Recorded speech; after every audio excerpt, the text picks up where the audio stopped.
Hello, and welcome to the President's class at the Philosophical Research Society. My name is Greg Salyer, and I'm the president, and I'm happy to begin a new series now in the pandemic. Some of you may know we had our whole year planned out, but the world changed, and so I thought it was appropriate that we change our topics and make them address what we're dealing with now.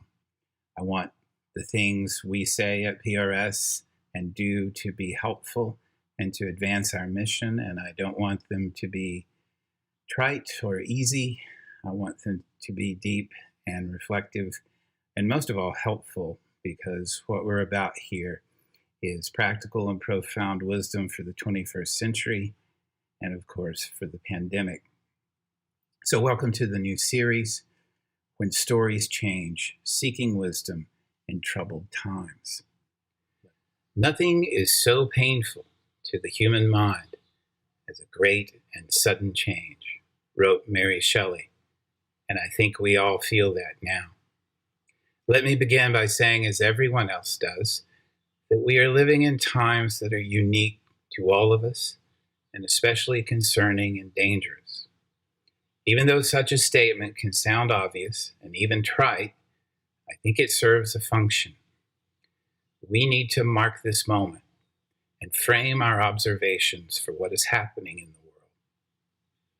As tedious as these statements may be, including my own, they create an almost ritual effect, especially for societies who are largely lacking in ritual. Marking these times as special brings us into a community of sorts, because it is we who are experiencing this phenomenon together. We do not experience things together much anymore, especially in a global way. COVID-19 has brought the world together in language and story, even as it has driven us physically apart. There's such a presentness to our situation, an immediacy that is new to us who are alive in this moment. Beneath our fear and worry, we know that something is happening to us now. Somewhere beneath the anxiety and horror is a kind of fascination at the novelty of the novel coronavirus. We'll talk about it shortly, but we've not had a global experience like this in our generations. Many years ago, I was teaching a group of elderly adults, and I happened to mention the 1918 influenza epidemic as an example of a point now long forgotten. One of my students, then in her late 80s, remarked, "Oh yes, I remember. It was so bad, we thought we were all going to die." I had put that epidemic on a shelf to pull it off whenever I wanted a reference, but here was a woman who had lived it and was reliving it in my class at that moment. But noting that we are living in a pandemic, we invoke the ruthless contemporaneity of the problem. It is ours. It belongs to us. Or better, perhaps, we belong to it. We belong to it. As a seeker looking for wisdom in the time of a pandemic, my first observation is that such moments of deference to a greater reality are rare and instructive. Endemic to most contemporary thinking is that we human beings are the measure of all things. Nothing is more important on the planet than our human lives and our activities. And we believe this despite all evidence to the contrary. The world belongs to us. Sure, we know that we die and the world keeps going, but we are still shocked when even elderly people die because we rarely factor our limitations, our finitude, into our daily lives. For many of us, our lives exist above nature in some surreal sense. With the novel coronavirus, we are shocked to realize that there's another life form that is more powerful than we are and that can kill us indiscriminately and even kill us off if we're careless in our response. We belong to it. At the Philosophical Research Society, we recently completed a president's class titled Voices of Wisdom from Native Cultures. And one of the insights we gleaned was that not everyone puts human beings above nature. Native people have always recognized that there is something greater than us two-leggeds, and to which all of us must defer. In fact, there are many things greater, such as the Creator, the earth, and all our relations. And that realization was embedded in everyday life through storytelling, ritual, and even the most mundane activities like making a meal. That basic and well-founded assumption created a way of life different from what most of us know. A life of deference to greater life and to a greater unknown. It is a life lived with a wisdom unknown to most of us today. I should note that I am not romanticizing that life, because that way of living does not serve romantic ends. It is a decidedly unromantic fact that so many Native people on this continent died after contact with Euro-Americans and the diseases for which Native people had no immunity. And it was a new and terrible thing to them as well. What was not new was that they lived and breathed in a fragile web of language, life, and relation, in which human beings were only a tenuous part. Relation, not human beings, was the measure of all things, and in fact, it could not be measured at all, because the relations are infinite. How can we non-native people imagine such a life full of infinite and tenuous connections of which we are only a part? Fortunately, we have Native American literature to help us. The character of Kuush, an old Laguna Pueblo medicine man, in Leslie Marmon Silko's acclaimed novel Ceremony, conveys this idea in an achingly beautiful way when he tells the main character that the world is fragile. The word he chose to express fragile was filled with the intricacies of a continuing process and with a strength inherent in spider webs woven across paths through sandhills, where early in the morning the sun becomes entangled in each filament of a web. It took a long time to explain the fragility and intricacy because no word exists alone.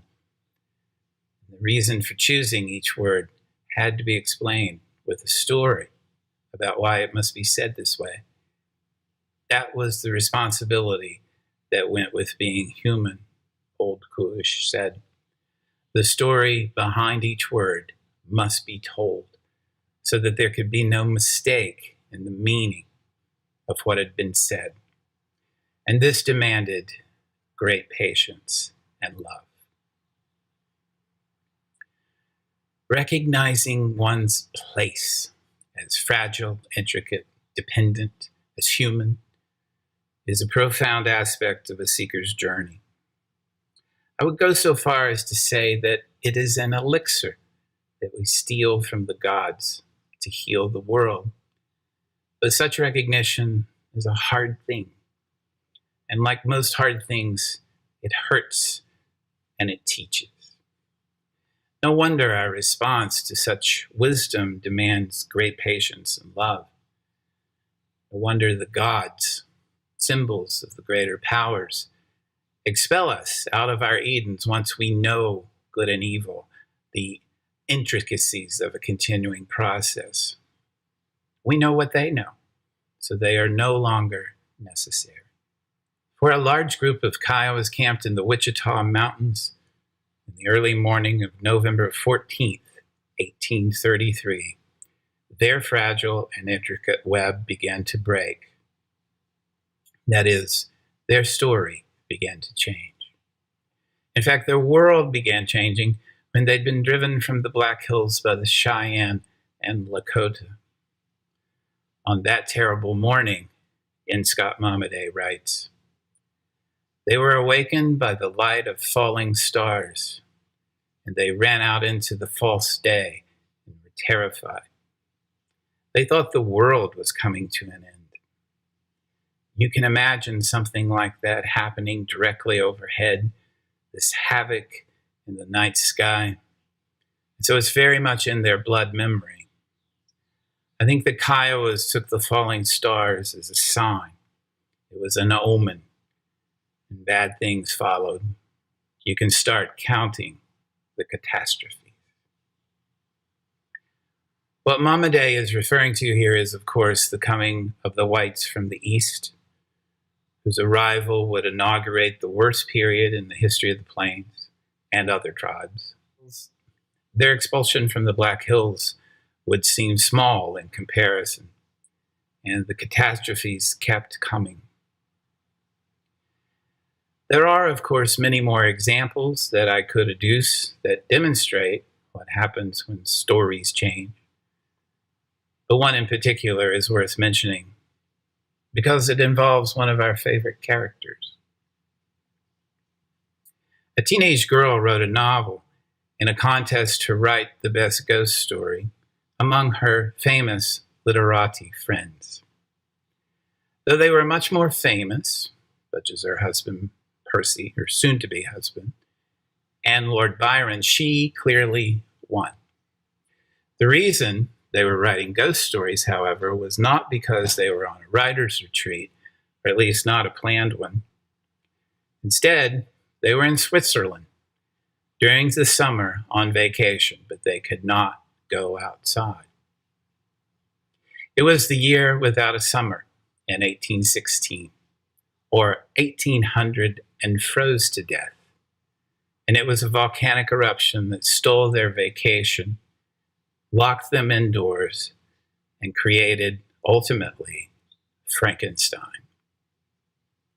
Mount Tambora in Indonesia had begun erupting in the spring of 1816, and by summer, Europe was both dark and freezing. Harvests failed, people rioted for food, and many died from starvation. We can see and feel the weather in the novel in a passage such as this from Victor Frankenstein's narration. Vivid flashes of lightning dazzled my eyes, illuminating the lake, making it appear like a vast sheet of fire. Then for an instant, everything seemed of a pitchy darkness until the eye recovered itself from the preceding flash. Such weather gave birth to a lightning-born monster, which is by definition a creature of sudden change, as Shelley mentioned in the epigram. It is no surprise, then, that the novel begins and ends in the Arctic, even though it was written in the summer on a lake in Geneva. Dramatic changes in our environment produce dramatic changes in our stories and cause eruptions and disruptions in our worldview. Such changes also release monsters, which is a topic for another time. It is a common and understandable reaction to see such geological or meteorological changes as an omen of catastrophe. And that is because the catastrophe has already happened. Something new has appeared in the world for which our usual understanding is inadequate. This cannot be good. It's an omen, except that it can be good with a certain kind of wisdom. More on that later. Myths, by which I mean stories that we enact without thinking too much about them, are, by their very nature, attempts to map the world and orient ourselves within it. To do that, myths must reduce the world, just as maps reduce the territory to a sheet of paper, or to a screen, and to the topographical elements that are most relevant to the user. Having created a world of their own, these maps can easily substitute for the territory, especially if we begin to worship our map and forget its inherent limitations as a construct. And that can happen because these maps serve such an important function for us. They are quite literally our worldview. They give us a view of our world. Having a view of our world, we also understand our place in it. Having understood our place, we understand our identity and role. And there is nothing more important to our psychic survival and well-being than understanding who we are and what we are to do within our short lifespans. Without that knowledge, we feel lost and begin counting catastrophes. No wonder we cling to these stories for life. They are life. But when the territory changes, and we're still using our old maps, life turns to lostness and even death. These maps for life are created by stories that lie behind our other stories. Perhaps you expected something else: culture, ethics, religion, politics. Sure, all those expressions and others are the more concrete codes and guidelines for how to live. But there is a story behind all of them, and a story being maintained by them. There are no 10 Commandments without the Exodus, no Islam without Muhammad in a cave, no Buddhism without a young prince who had not seen death or suffering, and no United States without the story of a, quote, new world, unquote. We can be forgiven for focusing on the codes rather than the stories because the stories work especially well in the background. Put another way, the deeper they are in our personal and cultural unconscious, the less visible they are to us and the more powerful their effects. Psychotherapy is a process of making such unconscious stories conscious. The study of myth does the same for culture. Joseph Campbell famously said that the myth is the public dream and the dream is the private myth. Because they live so deeply in our psyches, myths are what goes without saying, and so we don't have to say them. Accordingly, they become worldviews that seem natural because we do not have to say them out loud, but are in fact cultural, if only because they are born and live in language, culture's raw material. The theorist Roland Barthes claimed that myth transforms history into nature. Story makes things seem given, even though they are made. Stories create what goes without saying, which is an odd and powerful process because they hide their function in our unconscious, both psychologically and culturally. Meanwhile, we belong to them, if only because they are acting on us without our awareness. When myths change, the world changes. And myths change when something new appears that the story cannot account for. So what can we not account for in 2020? Like the Kiowa, our changes began with a meteorological shower called the 2016 election. A person who was most certainly not supposed to win and actually won and surprised not only the establishment, the punditry, and the electorate, but also apparently himself.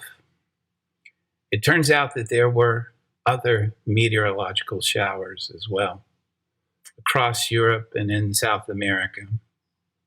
Something new was happening, and it did not bode well for the existing story of things that go without saying, such as democracy and institutions. Then we started counting the catastrophes. The novel coronavirus arriving quietly on the other side of the world, apparently, at the beginning of 2020, ignores all geographic, political, and mythological boundaries. It wrecks our maps and rewrites them in its own image. This catastrophe changes our story. The first thing that happens when our stories change is that we enter a liminal zone, as Dr. Raina Manuel Paris described so well in her lecture last week. This is a state fraught with uncertainty and one that produces great anxiety and fear. We should be afraid because we are in between one state of being and another, which is to be nowhere and no thing. All that we have known is in doubt or gone, and all that we will know has not yet arrived. We are lost in a sea of uncertainty, and we belong to it. Our stories, which have been functioning in the background, now come to light, and we see their fragility and ours. It is a hard thing to affirm our dependence, ignorance, and other perceived weaknesses. It is especially hard for an American to do that. So much of our American mythology is built on that odd notion of rugged individualism, as if we were independent agents that can make the world, or at least our portion of it, in our own individual image. Such a story remains compelling, sometimes in spite and even because of the evidence arrayed against it. As I write these words, protesters are gathering to resist stay-at-home orders during a pandemic, thereby risking many lives to show that the government cannot tell them what to do or not do. Put another way, they are living out the myth of rugged individualism. A story is driving their behavior, one that is worth dying and, by extension, killing for. Any first response to a threatened story is similar, though perhaps not as dramatic or politically motivated. It is typical to keep propping up the old stories, even though their time is passing, especially because their time is passing. We can see this happening now. Conservatives demand that we open up businesses, and progressives see confirmation of their dire predictions for capitalism, climate, and the environment. In short, we reach for the stories we know, and we use the catastrophe to confirm them once again. One kind of response involves various levels of denial. The other involves various levels of over-signification. The protesters of stay-at-home orders, while existing at a certain place on the political spectrum, are at a story level holding on to the old story at risk of their lives and others. They have an interpretive strategy that rejects the common readings of the catastrophic sign, the virus, or they reject the sign itself as signifying anything. In fact, to be conservative by its very nature is to want to conserve something. And that something is a story about the world, specifically how it works, what it means. Not to be trusted with this story are the media, or certain kinds of media, liberals, and anyone siding with the liberals, so that even if a pandemic occurs, any story coming out of that event must be protested if it threatens the existing story of a corrupt government and dangerous liberals. In this story, the economy is a god who must be worshipped and who demands sacrifices. Progressive reactions are interesting in their own right, but structurally quite similar. Early on in the pandemic, I received a link to a short film called A Letter from the Virus. Over scenes of ecological destruction and injury, a voice reads a poem by Kristen Flintz that is subtitled, an imagined letter from COVID-19 to humans. And it has the virus speaking to us like this: stop, just stop. It is no longer a request, it is a mandate. You have not been listening. It is hard to listen when you're so busy all the time, hustling to uphold the comforts and conveniences that scaffold your lives. The foundation is giving way, buckling under the weight of your needs and desires. I like it very much. It is powerful and did exactly what the conservative story did. It confirmed that I am right. After all, the word progressive means to change. And man, something had changed. See, we know you were right, the video implicitly tells me, and now the reckoning has come. And let it come, because we know that we need deep structural change, the bedrock belief of progressivism, and that our way, is the only way forward. For both kinds of responses, the message of the catastrophe is clear. My story and my world are intact. In fact, my story is more vital than ever. Just look at the evidence of government overreach or of amoral capitalism. Further, we have developed new technologies called social media that function mainly as confirmation bias machines, and they work very well. The problem is that the universe does not care about your story. It never did, and it writes its own story over yours like a palimpsest. While I would not say that resistance to the universe's story is futile, our old stories are ultimately eroded to the point where we can no longer hold on to them. Maps fail when the territory changes. Myths fail when the story no longer works. And myths always fail because the world is always changing, and so are we. Odysseus, the man of many wiles and the warrior responsible for the winning strategy of the Trojan horse, had his story change by forces beyond his control, which in ancient Greece was called fate. When the hero of the Odyssey washes up on the island of Ogygia, where the goddess Calypso dwells, he has lost everything but his life, which he clings to like the mast and keel of the wrecked ship that he has lashed together to keep him afloat. The scene is a perfect metaphor for his previous story and life, which are both gone, along with 12 ships and over 600 of his men. The mast and keel remain and no longer serve the functions they once did. We grasp onto stories, especially as they are changing, because a new story has yet to emerge. And we have nothing new to hold on to yet.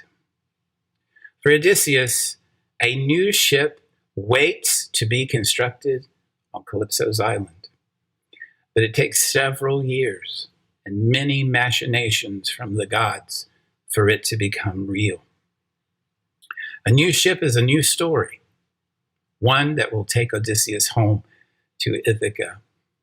And after he lands on the first island in his new ship and on his way home, his audience of Phaeacians naturally wants to hear the old story.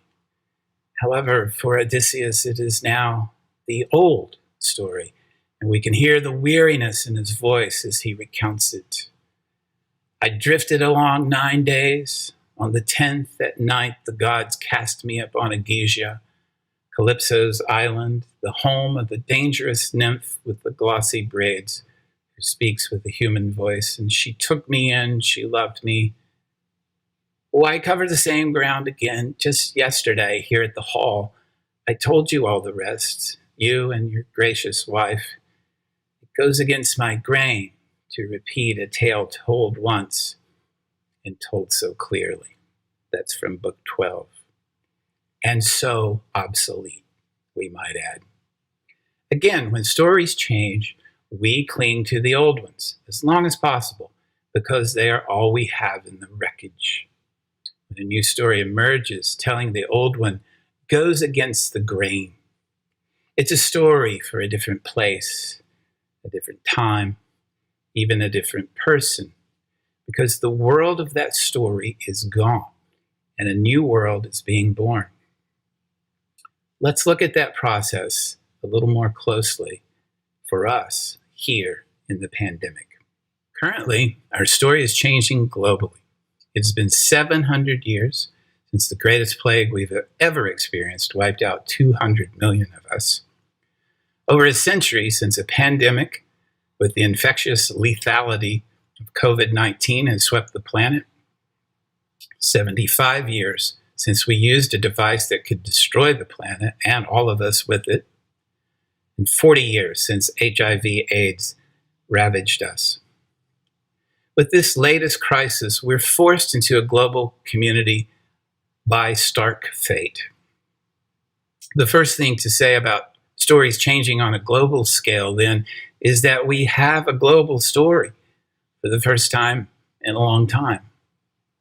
Of course, climate change is a global story, but it is mitigated by national politics, which by definition removes countries from the global community, sometimes quite literally, such as when the United States withdrew from the Paris Agreement. And if we're counting our catastrophes, climate change is still coming, and the edges of this terrible new world are already showing. Small, insignificant, but positive changes in our environment as we shelter in place belie the coming crisis for which there will be no vaccine. Here's another lesson about stories and how they change. They rarely change as a result of collective agreement. In nearly every case, global stories change as a result of catastrophe, not choice or will. To be sure, choices are made after and even during the catastrophe, and those choices signal the beginnings of a new story. We recall the old medicine man from the novel Ceremony stating that the world is fragile. And we know how difficult it is to hold a story together for a small group of tightly knit people. It is apparent then how difficult it is to maintain a story for the world. Some have said, including me, that the only thing that might unite human beings is an alien invasion, because only then would we see ourselves as the same, that is, in opposition to an alien other. COVID-19 makes us all the same in terms of vulnerability and contagion. In that similarity, we lose our differences, and we may reject that change because it means we lose our national and personal identities. The novel Coronavirus recognizes no such concerns, as it replicates itself in our bodies and blood. In fact, it threatens to reduce our identities, national and personal, to bodies and blood. Perhaps this is another lesson from the pandemic. Our commonality is our bodies, and our new story may be able to begin there. For example, Walt Whitman saw through our body-soul dichotomy in the old story long ago when he wrote, "I sing the body electric, and if the body were not the soul, what is the soul?" What would such a new story look like? We do not know. We are in a liminal zone, and we cannot see that far ahead. We're flying blind into an unknown world. This is a terrifying but partly beneficial thing because it prevents us from falling back onto old stories too easily and quickly. A new story emerges on its own and in its own time. Like the old creation myths, the new world creates itself out of chaos and painfully slowly. In fact, to invoke Roland Barthes again, the old stories never really die. They are replaced by the gradual theft of their language in new stories. It's a process not unlike a viral infection. but that is a different lecture. Stories change culturally much more frequently than globally, as fate intervenes in particular places and times and among particular peoples. These stories are just as fragile, but are more easily imagined and propagated. They are also necessary to the very identity of the culture. A few years ago, I delivered a series of lectures at PRS titled The Meanings of America. They are on our YouTube channel, and I refer you to them for more about American stories, how they have changed, and the identities they have produced. For now, let me first list them, some taken from Richard Hughes' marvelous book, Myths America Lives By. The native nation, the religious nation, the immigrant nation, the destined nation, the self-reliant nation, the capitalist nation, the anti-intellectual nation, the violent nation, the innocent nation. The dynamics and tensions inherent in these American stories have been there from the beginning. The Massachusetts Bay and Plymouth colonies were devoutly Puritan and had a vastly different story than the founders, who were children of the Enlightenment and championed those values of free and open inquiry, new ways of knowing, and new methods of governing. Of course, all these stories and identities are woven into larger stories. And now, after our 2016 meteor shower, a new story is being born. Accordingly, we're clinging to our old ones until it does. And so we protest stay-at-home orders and demand a new deal as we hope and fear and wait for some new ship to emerge from this present wreckage and carry us into the future. While global and cultural experiences are real, they are also remote, at least more remote than our personal experiences of stories changing. Has fate or circumstance forced your story to change, either now or before? It certainly has mine. I will not rehearse for you my accounts of bad luck, betrayal, and heartbreaking loss, but they are severe, and I know you have them too. At the deepest level, I suspect you were forced to change your story rather than changing it on your own. I know I was. My old stories had to be ripped from my clenched hands. I also suspect that the overall process was the same. You held tightly to the old story. She still loves me and we'll get back together. I'll get justice in court and make them pay. He died because of an accident, not because he wanted to take his own life. At first, we're thrown for a loop and into the liminal zone, and we have no choice really. A body in motion remains in motion unless acted upon by an outside force. A story enacted remains enacted unless acted upon by an outside force. There is a certain, as the universe is, so am I, symmetry at work here that is both challenging and comforting, at least in hindsight. How did you feel when your story changed? You were no doubt angry, anxious, confused, and fearful. Something new appeared in the world that was not on your map. Something happened that was unaccounted for in your story. I bet it hurt like hell. In his book, The Structure of Scientific Revolutions, Thomas Kuhn references an experiment by J.S. Brunner and Leo Postman that's published in their article on the perception of incongruity, a paradigm. This is the Journal of Personality in 1949. The researchers created a deck of playing cards with two anomalies, a red 6 of spades and a black 4 of hearts. Subjects were shown the entire deck of cards one at a time, with increasing time of display for each card with each run. After each run through the deck, the subject was asked to reveal what she had seen. all subjects identified the deck as normal, even after several runs of increasing exposure to the individual cards. The black four of hearts, for example, was always identified as a black four of spades or clubs. The research plan was to end the experiment with the successful identification of the deck and its anomalies. But they couldn't end the experiment. It went far longer than expected because no one saw the anomalies. What happened next was the most interesting part of the experiment. Seeing a red six of spades for several seconds, a subject would say it was a regular six of spades, but there was something wrong with it. Like the black has a red border. Let me quote now from Kuhn. Even at 40 times the average exposure required to recognize normal cards for what they were, more than 10% of the anomalous cards were not correctly identified.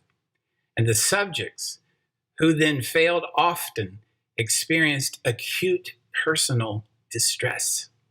One of them exclaimed, "I can't make the suit out, whatever it is. It didn't even look like a card that time. I don't know what color it is now or whether it's a spade or a heart. I'm not even sure now what a spade looks like. My God."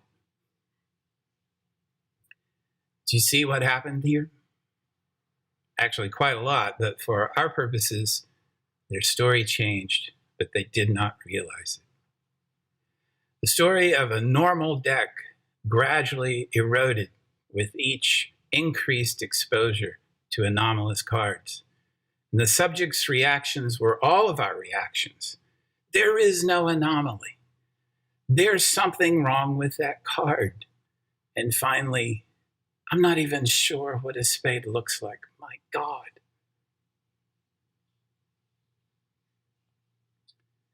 Why do stories and people work this way? The short answer is because the world is fragile, and so are we. Also fragile is our understanding of that world. And this fact flies in the face of our myth of human supremacy.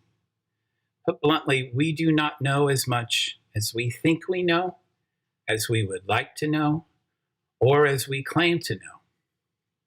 Far from generating myths of fragility and interdependence, as it does in some cultures, this fact has generated myths of permanence, superiority to other life, and absolutism. These latter myths are not without their evidence, but every myth creates its own evidence. And the story we enact is the one that we're given and use until it no longer works. Whether or not we hold on to it after the catastrophe is up to us. What can be said for sure, however, is that the longer we hold on to an obsolete map, the more confusing and painful our lives will become, the more lost we become. How then do we let go? And what happens when we do? Here, an apparent malevolent universe becomes benevolent. What was seen as destruction can become the occasion for a new creation. Here, the magic and mystery of being human emerge from the ruins. I do not say these things lightly. Had my 2020 self said these words to my previous suffering self, I would have ignored myself at best and responded angrily at worst. It is okay to do so. It is necessary to grieve and rage. For me, it was to pace an empty house during a bitter New England winter and speak aloud my agonies. Odysseus spent 7 years doing so before his new story emerged. The text reads, "Off he set on a headland, weeping there, as always, wrenching his heart with sobs and groans and anguish, gazing out over the barren sea through blinding tears." We should keep in mind that all the while he was being comforted and cared for by a goddess. The in-between is the place of tears and mourning for lost stories and lost worlds. Now, a meteor has landed in the middle of our story. We are in a liminal zone where the past is eroding and the future is unclear. We are in the in-between, what Tibetans might call the bardo. Even though it does not feel like it, you are okay. Even though your losses may be real and tragic, you are okay. Even though your only loss is comfort or peace of mind, you are still okay. How do I know this? Because I have been here before, and so has everyone who's ever been on a journey. If you were not on a path before, you are now, and you are okay. The journey is long and dangerous, but a new world and a new self await you.